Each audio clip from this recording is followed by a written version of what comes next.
Greetings, ladies and gentlemen, and welcome to our channel. Let us do politics. Now, William Samoei Ruto has set up a poisoned chalice and he has given it to his deputy, his running mate, Mr. Rigathe Gachagua.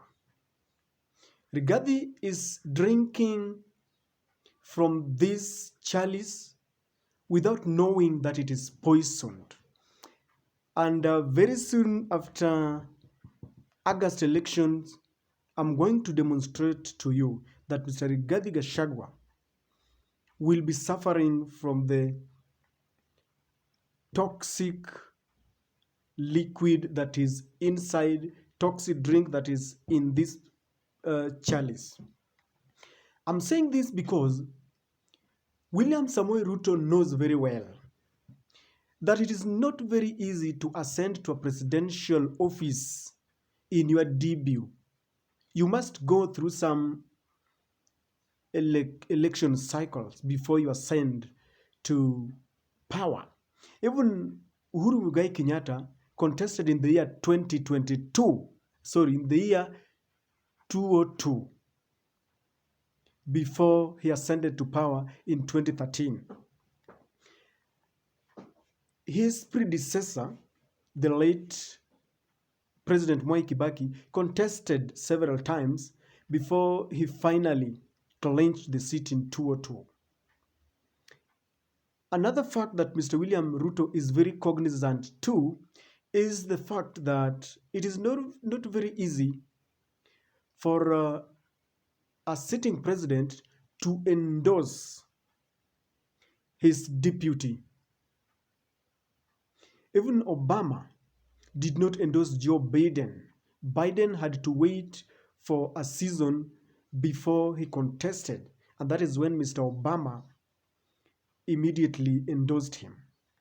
So Mr. William Ruto, being a seasoned politician, a charismatic politician for that matter, knows these facts. And what is he doing? He's busy preparing a team that will help him to campaign in 2027 because he understands that it is not very easy to clinch it in the year 2022. And don't get me wrong, I'm not saying that he's not going to be the president. I'm saying that it is not very easy, and if you ask him, he will confide in you that it is not very easy. In his bid to get a team that will help him champion his presidential ambitions in 2027, he's doing two things. One, he is looking at the political kingpins in every region and trying to cut their feet. Because if he allows any political stalwart to emerge in the regions that he perceives to be strongholds or regions that he wants to gain support, then this is going to give him a lot of trouble. And so he's making sure that if there is any leader in an area, this leader must not be allowed to grow.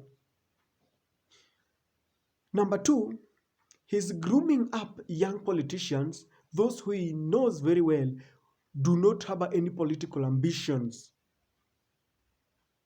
not in the near future. And number three, he wants to look at the voting pattern and understands where his strongholds are. If you look at Raila Amolo Odinga contested in 2007, in 2013, and 2017, and now he understands very well where his supporters are, his strongholds. William Ruto does not know this because in 2013 and 2017, they teamed up together with Uhuru Muigai Kenyatta. So he might not really know whether it was Uhuru's influence or his influence. So this time around, Mr. William Ruto knows very well that this is just a litmus test for him to know. So that when he comes back in 2017, I can assure you, William Ruto will be stronger than he is today. And so he's using Mr. Rigathi Gachagua to achieve these very political goals. And Gachagua, in doing this, he's digging his political grave, as I will demonstrate to you. So I want to discuss in this video roles that Mr. Gachagua is playing that are only benefiting Ruto but not Gachagua. And these roles will finally leave Mr. Gachagua into political limbo, forgotten after 2022. And before I get into these roles, I want to request you, if you're watching our video for the first time, kindly take a moment and subscribe. We are at 800 subscribers and running to meet the 1000 subscribers. And I believe that if you give me this support, guys, by the end of this week, those 200 subscribers, we will meet this target by the end of this week. Click the notification bell, like our videos, and for those who have already subscribed, thank you very much, guys, for this necessary support. This channel cannot grow without your support, and I thank you very much. Number one role that Mr. Rigathi is playing that will only benefit Mr. William Ruto is one. Rigathi Gachagua is being used to lock out any other political heavyweight in central Kenya. If you look at somebody like the Kiambu gubernatorial aspirant, Mr. William Kabogo of the Tujibebe party, he is a stalwart. He's the in 2013, Mr. Kabogo became the first Kiambu governor. But then when William Ruto was preparing his team who would help him perhaps contest in 2022, he knew Kabogo harbors political and presidential ambitions in his heart, so he decided to annihilate him, to condemn him to political limbo. He gave the ticket to Mr. Ferdinand Waititu. William Kabogo is back at it and is vying on his own party. Mwangi Kiunjuri is another politician. Mwangi Kiunjuri is his party is the Service Party, TSP. He's also another upcoming politician who is seen to be, positioning himself to take over as the central kingpin. Mr. William Ruto does not want anybody who will rise in central because he enjoys a massive support from central. So he wants to ensure that anybody who is not in the UDA, because he had mentioned it earlier, that anybody who is not in the UDA, he called their parties tribal parties. So he does not really embrace the idea of people having smaller parties because he knows very well that this will give him an uphill task to climb if he will be standing again and contesting in 2022. So Mr. Rigathi Gachagua is being used to keep these politicians at bay and to finish them. His aggressive nature, his aggressive style, he's busy insulting every leader and is carrying himself in such a way that everyone understands is the kingpin in Central. While doing this, he's creating enmity between him and his siblings, the political siblings. You never know what will happen in 2022. For now, whatever he does will give William Ruto a lot of base, political base and foundation, but Rigathi Gachagua is not benefiting from it.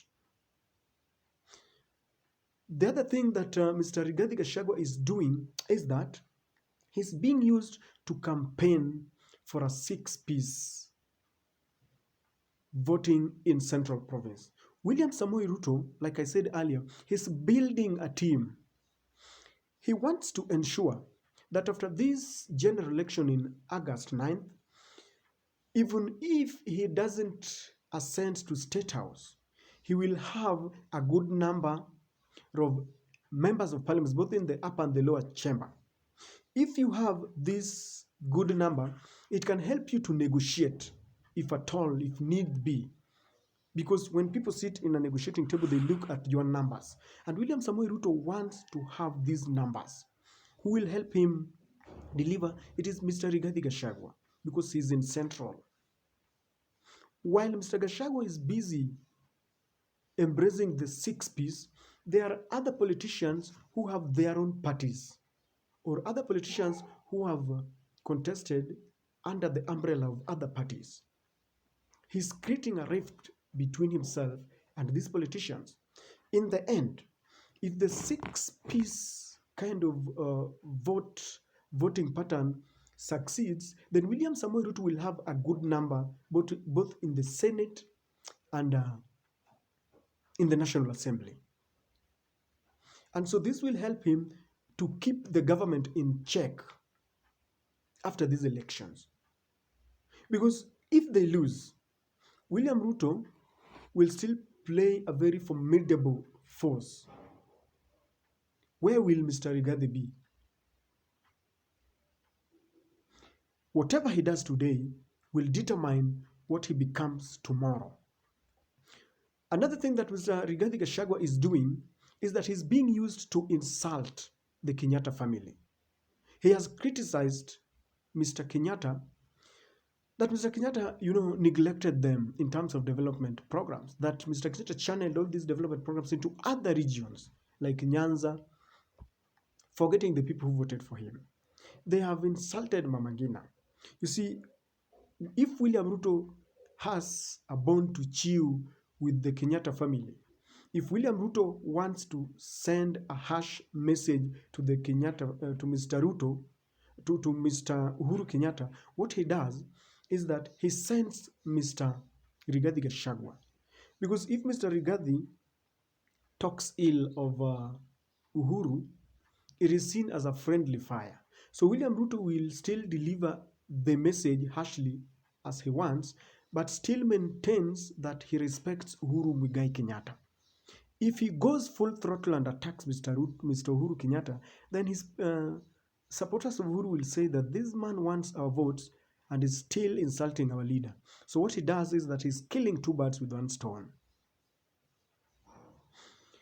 And I still maintain that in doing all this, Mr. Rigathi Gachagua is creating a rift between him and the Kenyatta family and Uhuru Kenyatta, because I can assure you, Uhuru will still have a pivotal role to play, political speaking, in Central. If William Ruto loses, the Gema nation will have to sit down, because there will be several kingpins here and there, and they will have to sit down and champion their political cause. You might find Uhuru Kenyatta at the center of it, trying to rally the Gema nation together. And so Mr. Rigathi Gachagua must think twice and change his political style. He's very aggressive, and I understand that this could have been, it might be an influence that he has because he was a DO somewhere. He was an administrator in the Moi era. And back then, the DCs and the DOs were very powerful. I wanted to demonstrate why in the end William Ruto shall have gained, yet Mr. Rigathi will be in political limbo. I mentioned that Mr. William Ruto does not want people who rise up, people who can be political kingpins in their areas. In the year 2027, if William Ruto will have to go back to Central, he will not have to do with Mr. Rigathi Gachagua. Because for these 5 years, Mr. Rigathi could decide that he also wants to contest on his own.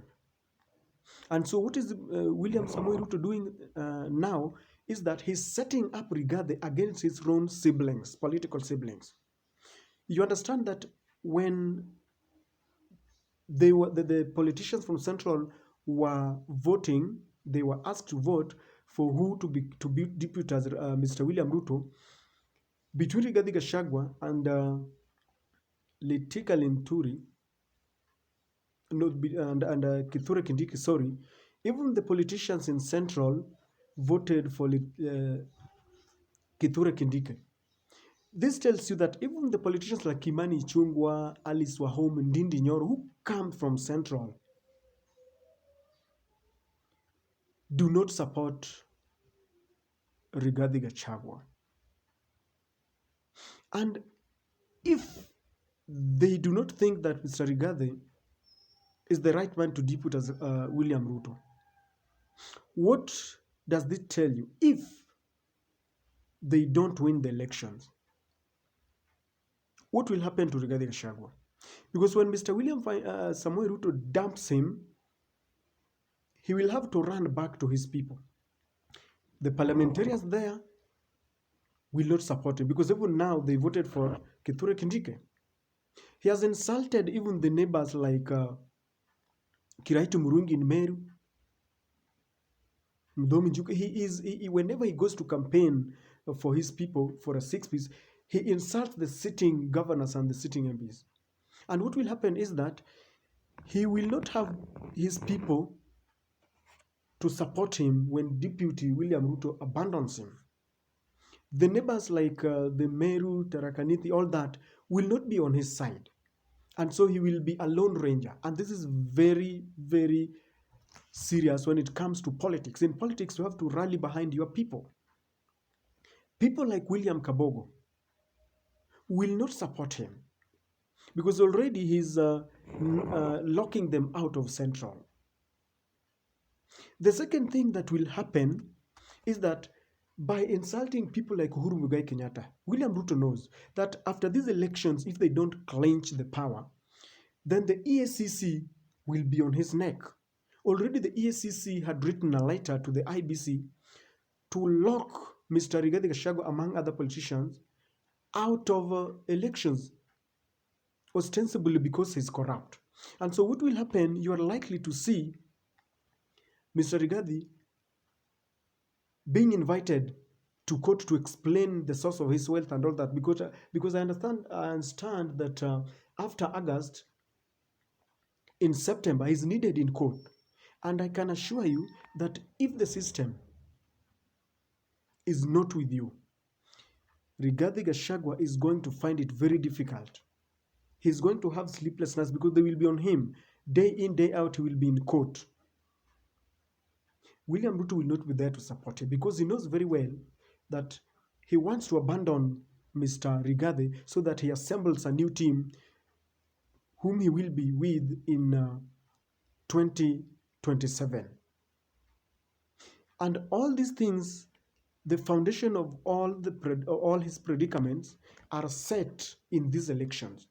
While Ruto is busy assembling a team that will help him in 2027, knowing very well that this might not be his chance, Rigathi is busy insulting everyone instead of embracing his brothers like Kabogo, people like Kiraitu Murungi, people like Kimani Ichung'wah and others.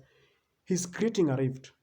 A time will come when William Ruto will pick someone from that place, and Rigathi will not have any other person to give him a shoulder to cry on.